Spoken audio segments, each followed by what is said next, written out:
Les repas à 1 € pour tous les étudiants, c'est peut-être pour bientôt ou peut-être jamais.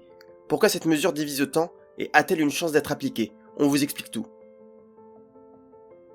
Ce jeudi 23 janvier, l'Assemblée nationale a enfin adopté en première lecture une proposition de loi pour généraliser le repas à 1 € pour tous les étudiants.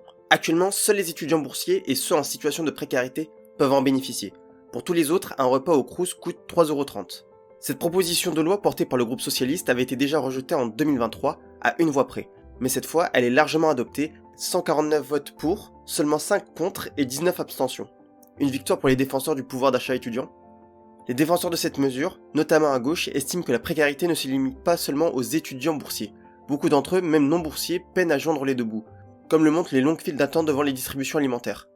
Fetiha Kilwa-Hachi, député socialiste, affirme que cette mesure mettrait fin à des, je cite, différences de traitement injustifiées entre étudiants. Selon elle, les critères de bourse sont trop rigides et ne prennent pas en compte les réalités de la vie étudiante. Mais tout le monde n'est pas d'accord. Le ministre de l'Enseignement supérieur, Philippe Baptiste, critique une mesure, je cite, injuste socialement.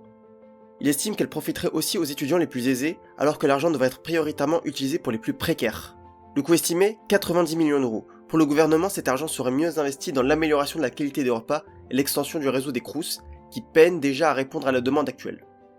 Même argument du côté de la droite et du centre, majoritaire au Sénat. Pour eux, le tarif social à 3,30 € est déjà bien inférieur au coût réel d'un repas et représente une aide suffisante.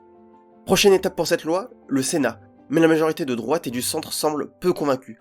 Laurent Croisier, député des démocrates, a d'ailleurs prévenu, je cite, « Tout le monde sait ici qu'en l'état, ce texte ne passera pas au Sénat ». Si le texte est rejeté, il devra repasser en commission et pourrait être modifié avant un nouveau vote à l'Assemblée. Bref, le repas à 1 € pour tout le monde n'est pas encore gagné. Alors, faut-il généraliser le repas à 1 € pour tous les étudiants? Est-ce une avancée sociale indispensable ou une dépense publique mal ciblée? Dites-le nous en commentaire et abonnez-vous pour plus d'actu étudiante.